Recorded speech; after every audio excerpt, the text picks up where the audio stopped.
Home Depot recently named the Makita Subcompact lineup of tools the winner of their 2018 Innovation Award. This Makita lineup consists of a range of tools, including what we are taking an inside look at today. The 18-volt Subcompact 6.5-inch circular saw, model XHS04.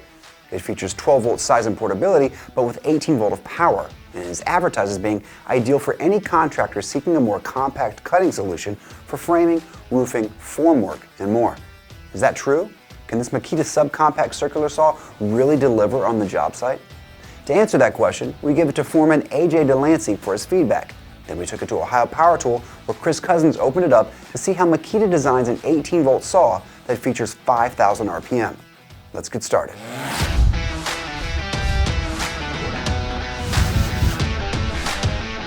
We gave the Subcompact 18-volt Makita again to AJ Delancey, who has been giving us considerable insight on cordless circular saws this year. This time it's a little bit different, as this particular model is obviously a step down in size and power. Here's what he thought after using it on the job site. Okay, so when I first saw this, I didn't have high hopes for it. You kind of hold it and it feels, the plastic in the handle doesn't feel quite as nice as the 36-volt model. But it actually, I was pleasantly surprised by it. It's got a fair amount of power for what it is, I mean, it's only an 18-volt, subcompact saw, 6.5 inch, which we don't use any 6.5 inches. I mean, 6.5 inch saws. I prefer the deeper cut capacity and just as a framing contractor, we need a 7.25 inch saw. So, but actually, I was pleasantly surprised by it. It cuts wood just fine. But if you're looking for long run time and making long rips with it, you want to go a different route. So just we were making this rip here, you hit a couple knots. It bogs down and it cuts out. So, to me, this would be a great addition to a plumber's kit or an HVAC guy's kit when they have to cut a couple studs out of the way. That's what I was using it around here for.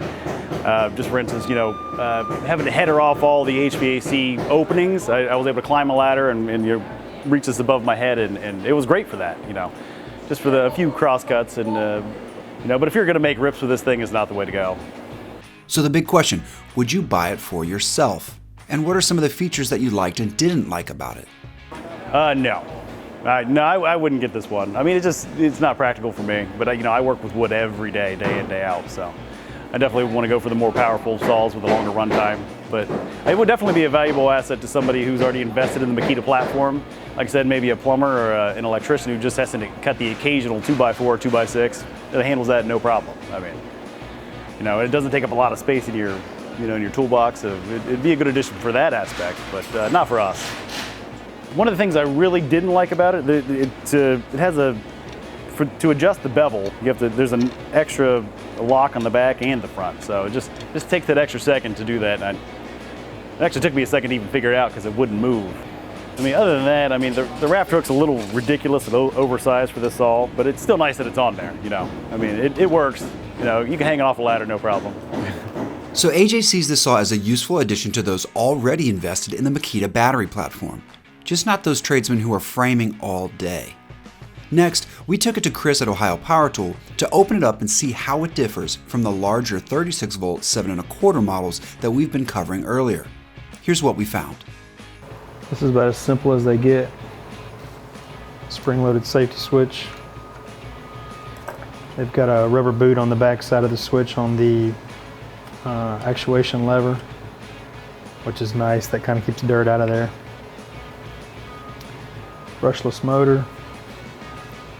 LED light.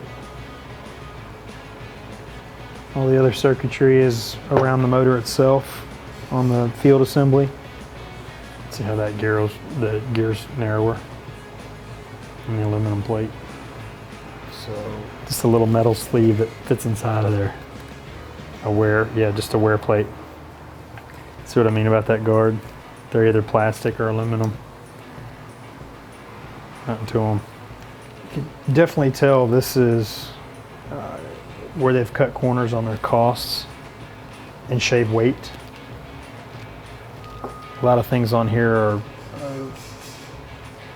less material, you might say. Thinner. All the housing is thinner and the foot's pretty narrow. More plastic, less metal. Good for lightweight applications, but as far as the durability of it, I don't think that it would hold up for major stuff. I think it would be cool to have if you're doing trim, stuff like that, you know, just making rough cuts, 2x4s maybe.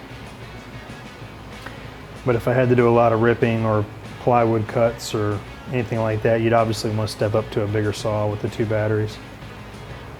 Pretty simple.